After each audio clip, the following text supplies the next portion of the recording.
What's going on, everybody? Resale Rabbit here. I've got a little bit of stuff to list, but not enough to make it worth listing. So I'm gonna go thrifting, but first, I need to go to the police station.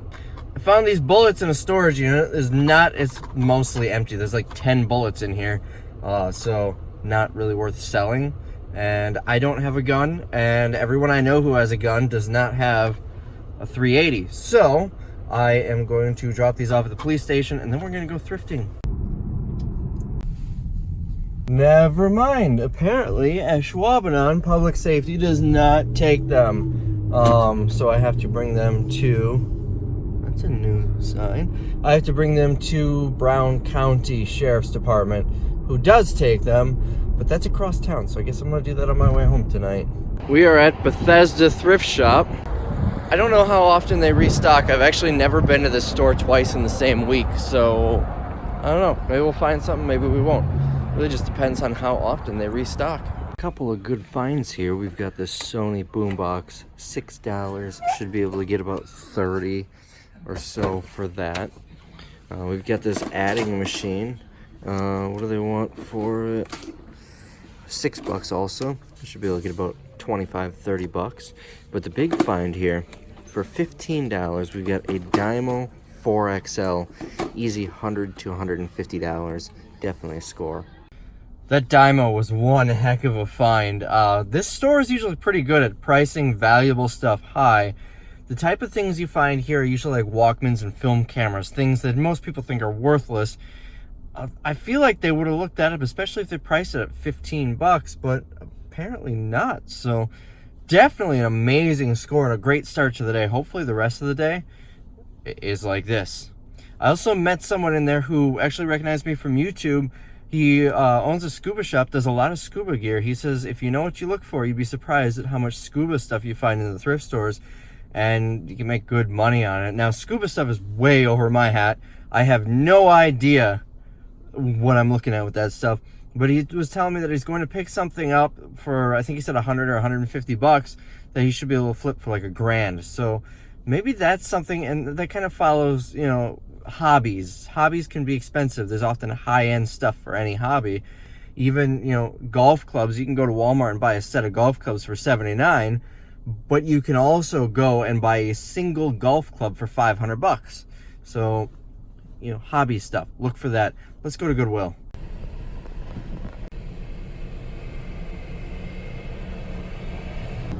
If I drove one of those, I would be so tempted. You know what I'm talking about. You know, I'd be very tempted. I shouldn't drive one of those. I should never, ever drive one of those. Is this recycled footage from yesterday? You don't know. Maybe it is. We're back at Goodwill in Grand Chute. You know, the other day, I did not have a good day thrifting, but I just scored at Bethesda, so maybe the tides will turn and we'll have a good day today. Couple of items so far. We've got this Sony Walkman, $3, should be able to get about 15. We've got this book for $7, a little more than I want to spend, but I should be able to get 20. And this jar opener for $8 should be a quick 40. Those jar openers often do well. So we've got this Hitachi video camera. They want 15, which is pretty high, but it comes with a new tape, a new battery, and then the cords and everything. I haven't even looked in these other compartments, but 2 of them have sold on eBay.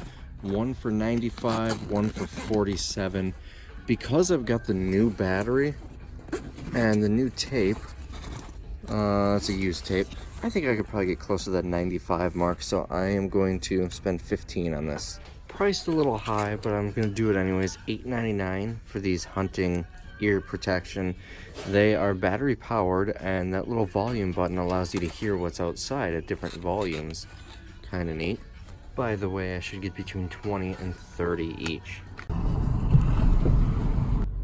So I'm at St. Vincent de Paul. I haven't been here in like a year. This particular store went just absolutely crazy with their prices. Many things more expensive here than they are on eBay. So I stopped going, but every now and then I like to check in on them to see if they, you know, got to a normal price. Pricing stuff high is one thing, but they're selling clearly broken items, like physical damaged VCR for like 50 bucks. That's just absolutely insane. So let's see if it's any better now. DVD player doesn't work.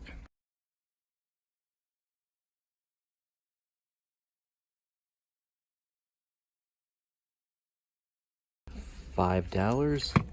Battery cover completely ripped off the thing. 25. Look at this, 125 for that. So clearly nothing's changed. I really don't know how this store stays in business. It's a dark, dingy, run-down thrift store, which is fine, but you're not gonna get $125 for a stereo in a thrift store like this. I don't think that thing's worth $125. I didn't look it up. I should have. If I happen to have gotten the model number on camera when I filmed it, I'm going to look it up when I get home, and I am going to flash the eBay price right here. So that is what it's going for on eBay right now. And either, oh, I guess that is a good deal, or, yeah, they're not going to get 125, or it just doesn't say anything and I'm babbling like an idiot. Either way, there's no way that's going to sell in here. Broken stuff selling. $25 for a VCR DVD combo with a remote is really high for a thrift store. It's not outright crazy, but it's excessive. But $25 for a broken DVD VCR? No. Nope. Nope. So this next Goodwill we're going to is, I mentioned it last time I was down here, my favorite Goodwill in northeastern Wisconsin. They always seem to have a great selection. The people are awesome. And I'm pretty sure the manager watches me on YouTube. I'm not sure if she watches me or just knows that I have a YouTube channel. I'm not sure. But their prices are actually lower than a lot of the Goodwills around here. So maybe she's heeding my advice on not going crazy on their prices. You would think if they're watching resellers on YouTube, they'd price it higher, but they're not. They're high. Goodwill in northeastern Wisconsin in general is high, but not quite as high as some of the other ones. It's pretty affordable. So let's head over there and see what we can find.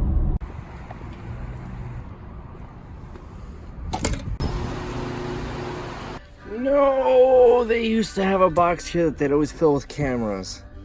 Hopefully they're still distributed on the shelf, but I always had some good scores right here. So we've got a few items here. This is a Green Bay Packers football. Couldn't find any comps on this one, but some other teams had sold same exact thing for about 35 bucks. Cost is $6. We've got some M&M figures. These are from 1991 and 1992. They're $6. Blue is half off this week, so they're $3. I think I can get about 15 bucks plus shipping on each one. They're a little older. And we've got this one here. It's in the box. It's not, I don't think it's new. It's not like strapped down at the bottom.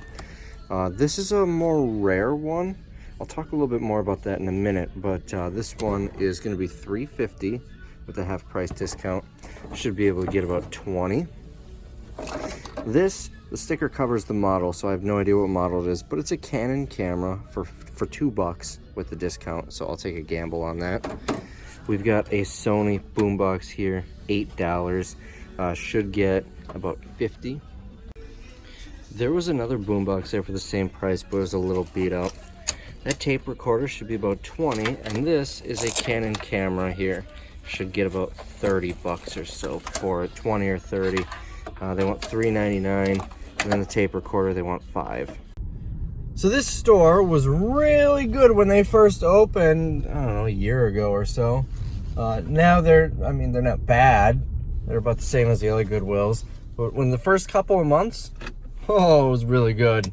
So the other day I was talking to one of my customers who collects these M&M dispensers, and he told me that every time they release a dispenser, they release a rare version. One out of every 3 or 4 manufacturer cases will have a single unit that's the rare version. He said usually it's something minor, like they changed the color of his pants or something like that. On this particular one, it's, from what I can see, the normal version is the red M&M. This one is the green one, and it does say rare on the one listing that's on there. Or there's one sold listing, I should say. I didn't look at active listings. But there's a ton of red ones, one green one. So that tells me that's probably the rare one, which is why an M&M figure that's probably not worth a whole lot is at least worth buying. So I don't know if I'm gonna sell any of those M&M figures on eBay. I seem to do pretty well at local auctions with them, so I might just send it to the auction. We'll see though. I'll make a decision later. It's probably going to the auction because I don't need to take pictures or anything. All right, let's go into the next Goodwill. Goodwill in Oshkosh. Shelves seem really bare in here, but I did find two things. This Sony landline phone, they want $4 for it. Solds on eBay are about 40. And this Sanyo remote, $2, get about 12. This would be a good camera if it weren't for that. Lastly, I found 20Q brand new for $5. I did try it out here, no dead pixels. Should get a quick and easy 25 bucks. So we are at the next Goodwill in Oshkosh. This one is the better of the two in Oshkosh. Hopefully the shelves aren't really bare like the other one. I don't know why. Usually if there are some open spots, that means they straighten it up and they're about to bring out another cart of fresh inventory. But that one was just empty. I've never seen that Goodwill, or really any Goodwill in the area, that empty. Well, I take that back. There's one in Green Bay on the east side that's often pretty empty, but I don't know. So let's see what we find here. You know, considering how empty that was, I'm surprised I even found anything. So overall, I'm pretty pleased. I'm doing pretty well. The first store was definitely the best with that Dymo, but overall I'm doing really well today. So I normally just show you the things that I buy, but I've had requests to see kind of my train of thought and other things. So I'm gonna show you a couple. There's a whole bunch of video game controllers in here, which you usually don't see this much video game stuff, but these are all off-brand. I don't bother with those. These two are actual Microsoft brand, but the thumbsticks are missing the pads. That actually feels a little off too, but just because the thumbsticks are missing the pads and they want $7 each, I'm gonna pass on those. Also, moving over here, never mind, up here I found an ink cartridge. I'm guessing it's $4.99. I don't think that's part of it, but I felt around in there and that was open, so if that was sealed inside I would have bought it, but not if it's open. So there were a couple other things worth note to show you, but a bunch of customers showed up, so I really didn't feel like talking to my phone around a whole bunch of people. That's weird. I don't want to be labeled as the crazy guy in the thrift store. Didn't find anything here. There were a couple of things that I thought might be worthwhile, but ended up not being so. We're going to the next store, which is the St. Vincent de Paul in an old grocery store, and it's really cool. It still looks like a grocery store. I'll see if I can all stealth-like get you some neat shots in there. This next store, they don't have a lot of stuff. They're not that great as far as quality, or maybe quantity. I suppose they're not that great on quantity. It's not much. The electronics section is like 4 feet of shelves. But there's a big but here. Big old but. Big old but. It's really cheap. It's not uncommon for me to walk in there and buy remotes for 25-50 cents. It's not uncommon for me to find even VCRs for like $3. So when there is something in there, it is incredibly cheap. I found Bose remotes and Bose power cords in there for $1/4 each. And if you sell online, you know how valuable those are. Very quick and easy, $20 to $30. So I do enjoy going to this one because the stuff is cheap, but it's not really a priority because there's not a lot there. Let's go.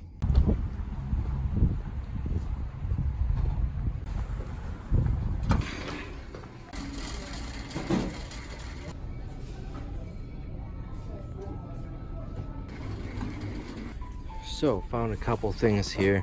This Kodak picture frame, $4. It is new, box is open though, so I'm gonna sell it used. I do want to make sure the remote's in there, but if not, it's not that big of a deal.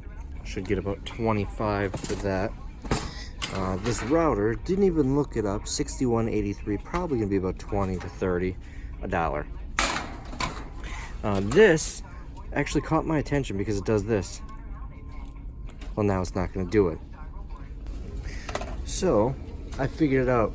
There's no batteries in this. I pushed this button, it did nothing, but it pushed into this, which made noise. That's actually not worth anything, but it made me look this up. It's about $35. Cost is $1. It's for a Chrysler DVD player inside of a car. And I found the headphones for it as well. Should be able to get, 15, 20 bucks for those, and they want 2. So it was really busy in there, which made it difficult to film. Right? Isn't that store cool? It's totally like an 80s grocery store.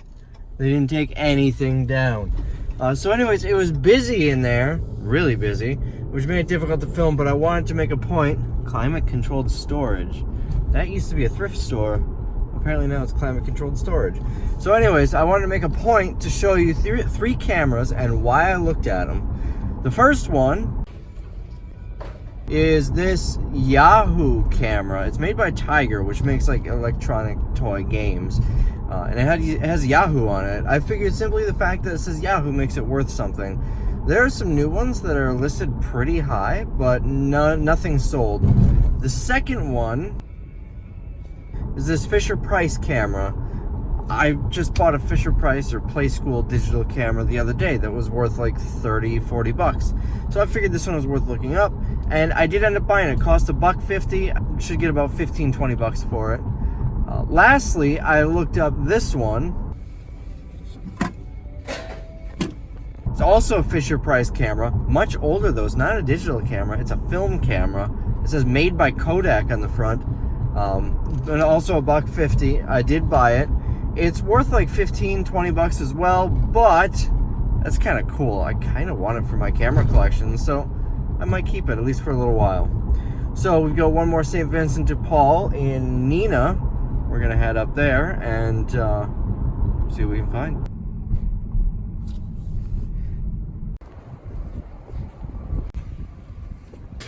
One of my biggest pet peeves is when I'm at a thrift store and there's like 6 employees standing around the display case and none of them see me staring at them, waiting for someone to open it for me.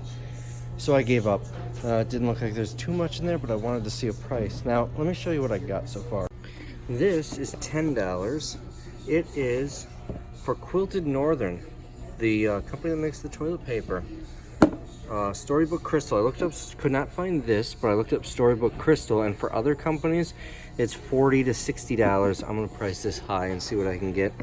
And then I got 3 of these. These 164 scale Mac Pinnacle Day Cab, JJ Keller. Now, some JJ Keller trucks are going for $75. Some of these Mac Pinnacle trucks are going for $75. Could not find this exact model, but I am going to price these at $75 each, and they want 10 each. So I'm cleaning house here so far. I've got this Canon Rebel X. It's a film camera, $250, should be worth about $20.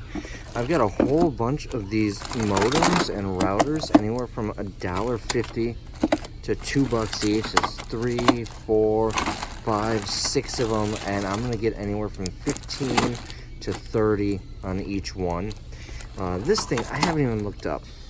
I haven't even looked this up. It's a Black & Decker charger. It's got to be worth somewhere between 20 and 50. They only want $1, so I'll take it. Now we've got 3 of these Sony phones, $1 each for those, and $1.50 for this. Should be about 20 each. Next, I've got this phone, $1.50, should get about 30 or so, and a PS3 for $7. Odds are this does not work because they sell a lot of video game systems for high dollar amounts, but even for parts, $7 is worth it. So, total shot in the dark here. This Clubmaster 2000 DSP, I'm buying it for $20. I don't even know. There's an active listing for $250, no solds. I have no idea about this stuff. I don't even know how to test it. I'm actually going to bring it into a music shop and ask them to test it for me. But, yeah, gonna take a gamble on this at 20. Did you know that Wisconsin is home to the largest accordion museum in the world? It's true. I read it on a grocery bag. And you thought I was kidding. Look at that right there.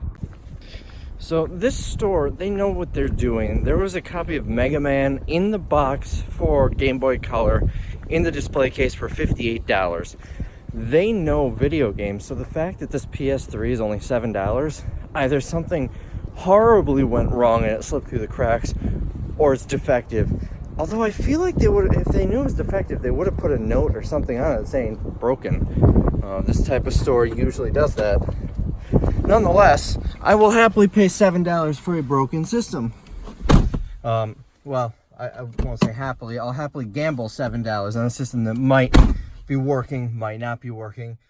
One of my employees is pretty good at fixing things. If it needs like a new laser or something, or as a more major issue that he probably can't fix, it's not really worth my time or my expense to pay him to fix it. If it's a cheap, easy fix, then yeah, I could probably pay him 10-15 bucks to fix it. If it's a more major fix, though, I'll just give it to him, let him see if he can figure it out, see if he can try and teach himself how to fix more major issues on it. If he destroys it, he destroys it. Who cares? Really hoping it works, though. So, for the mixing board, by the way, with the PS3, I know how to look to see if it's backwards compatible. If you don't, look for 4 USB drives on the bottom. The regular ones have 2. The backwards compatible ones have 4. There's also a little flip-up lid over some memory card slots. If it has those 2 features, it's backwards compatible, and you can get a lot more because it plays the older games as well. It's one of the first, I think the first 2 generations or models of PS3 had that. Anyway, so for the mixing board, I had to say that because I know, like, I'll get 20 comments saying, see if it's backwards compatible. I don't know why I'm mocking you guys for helping me. That doesn't seem, I shouldn't be mocking you for helping me. Anyways, so the mixing board, I'm gonna bring that to a local music shop. They sell instruments and stuff like that, and I'm gonna tell them that I'm interested in selling it to them. They will test it very thoroughly, because obviously if they're gonna buy it, they want to make sure every feature works on it. And then they'll make me an offer, and if it's an offer that I'm willing to take, I'll sell it. If they can give me, hell, 60 bucks, I'll probably take it. And if it's actually worth $250, I'm sure they'll happily do that, just because there's not a lot of comps for solds on eBay. And it's also a big, heavy thing that I really don't want to ship. So, you know, and I've done that before. I've sold them amps and whatnot that I picked up after having them test it. If the offer's too low, though, then obviously I'm not going to want to sell it to them. I'll sell it on eBay.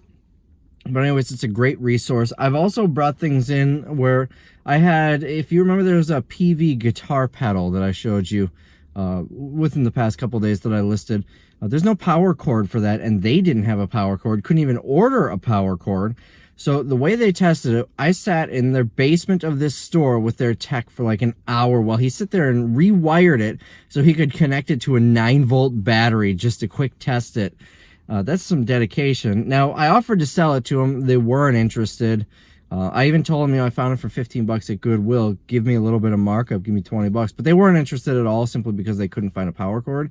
But knowing that they weren't going to buy it, they still went that extra mile to help me test it, which is awesome.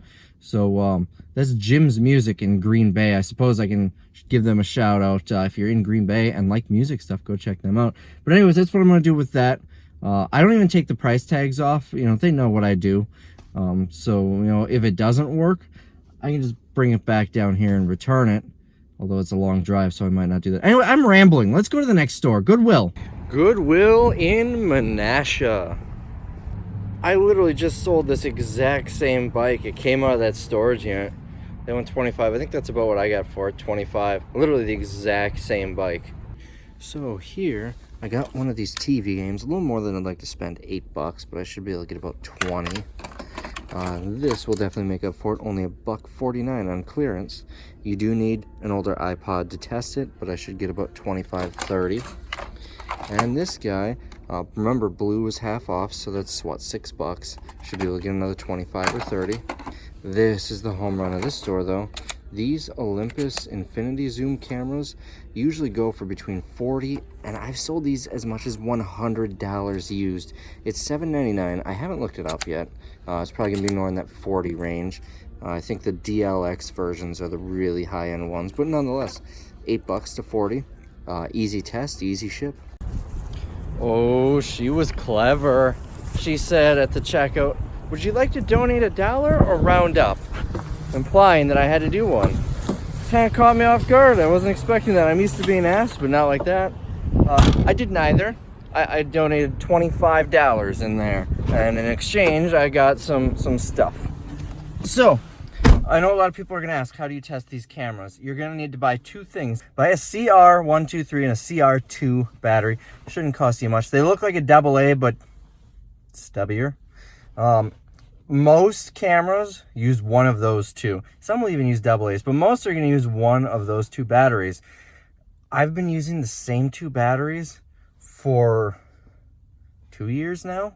And I didn't even buy them. I found them in cameras. So you're not going to need to buy replacements. Just buy one.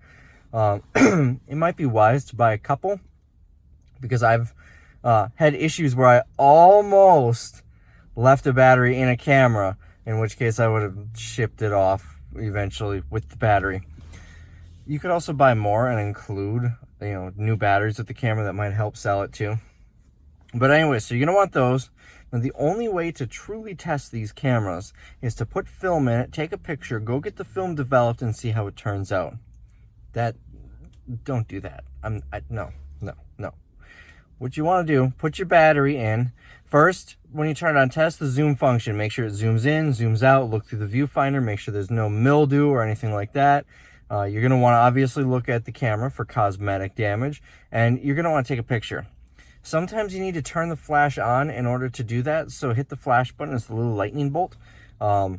Take a picture, make sure the flash goes off, make sure you can hear the shutter fire, and if that happens, it's good to go. Really, the only issue that could persist if all of those things work is there may be enough damage where light is getting into and exposing the film. So if there's cosmetic damage on the cameras, I don't bother. I don't even touch them. Same with corrosion, because corrosion could mess with your film. So if there's battery corrosion in there, even if it works, I'm not going to bother. Since I can't fully test it, I want to make sure it's in good shape. And I mean, think about it from a buyer's perspective. They buy the camera and then they go take pictures of their kid's birthday and find out, oh, camera didn't work. We missed out a birthday. That's bad. So make sure to test it as best as you can. And if there's any chance there could be an issue, don't sell it.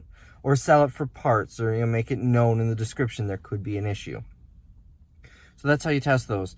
Sometimes you have to mess around with it because it can sense there's no film and it won't take a picture. Usually if you open the film door on the back and then close it, you kind of reset it in a way.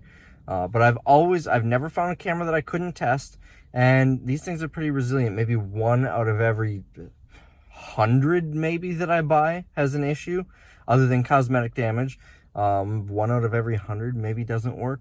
These things are pretty durable.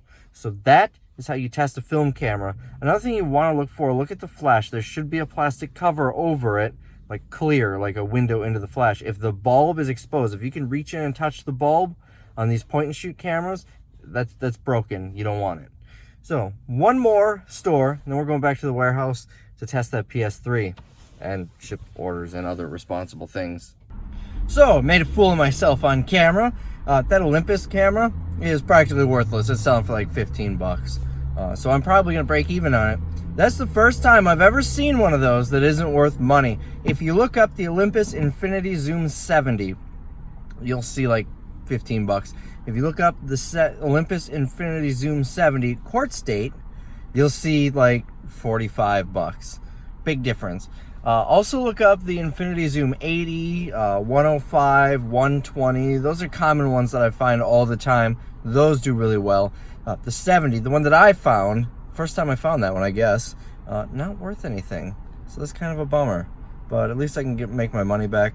I might even just return it. Usually there's a handful of items that are broken that I have to return to the store anyways. Maybe I'll just return it. It wouldn't be terrible if it was like $3 or $4 like most of those film cameras, but that one was $7.99. I don't know. We'll see. Last one of the day, Goodwill and Darboy. Just what I need, a camouflage toilet seat. So, first I found this, $5.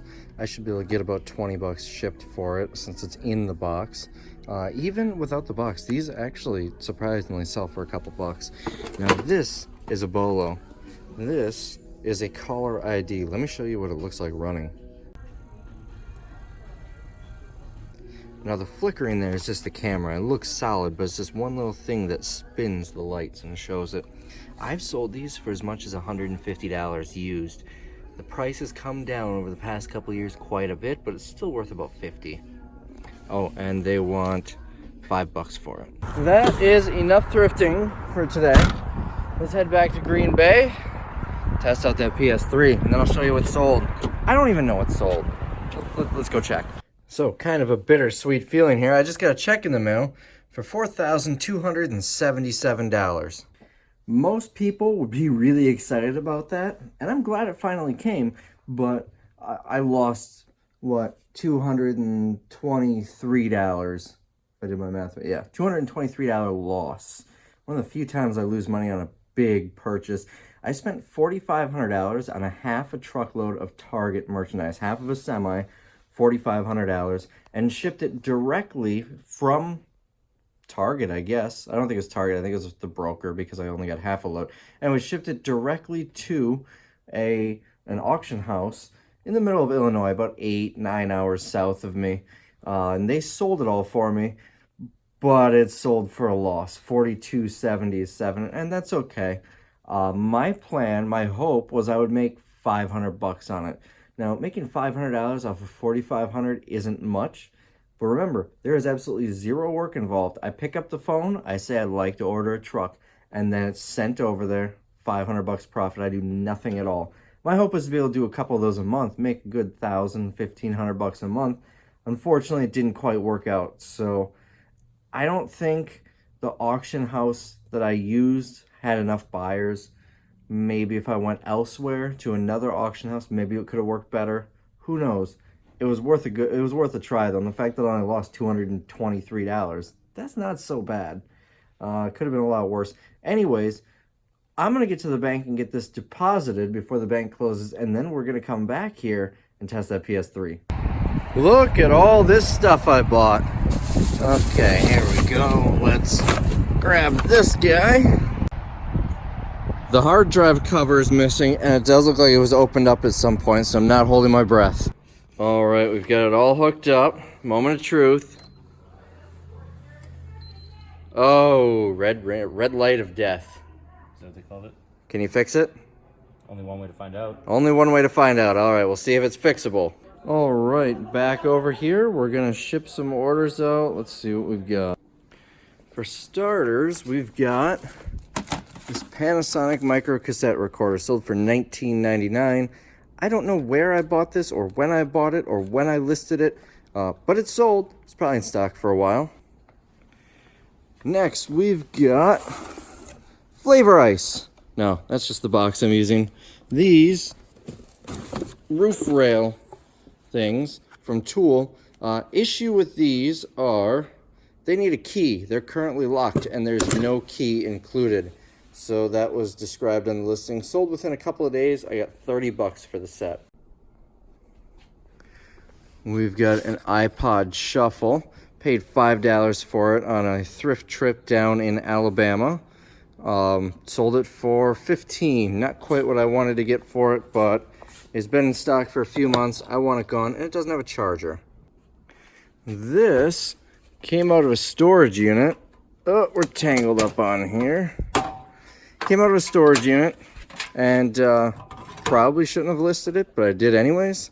It sold for $7.79, free shipping. So I'm gonna make like $1 on it. Not too exciting, maybe $2. Next, one of the few pieces of clothing I have, a Woolrich cotton vintage shirt. It's got some issues. First off, there's a hole on the back. Second, these buttons are pretty frayed, the buttonholes, I should say. It's got some wear down here too. Pictured all of that for the buyer. Took an offer of $20. It sold within a couple of days, and it came out of that storage unit that I showed you the other day, full of collectibles. Lastly, we've got a big sale, both to the same buyer. 2 Motorola symbol barcode scanners. I sold them for $130 and $140.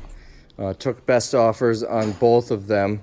Now, these are really beat up. I probably could have got about $180 if they were in good shape. Because they're beat up and I didn't know if they worked, I likely paid under $3 for them, but I did need to buy the cords, which probably cost another $5 or $10 each. So I'm gonna get all that stuff shipped out, dropped off, and I'm getting hungry. I think I'm gonna go home. I wore myself out thrifting. So that's all I've got in today's video. Awesome finds, fantastic day. Hopefully the next thrift day is just as good. See you in the next one. Big old butt.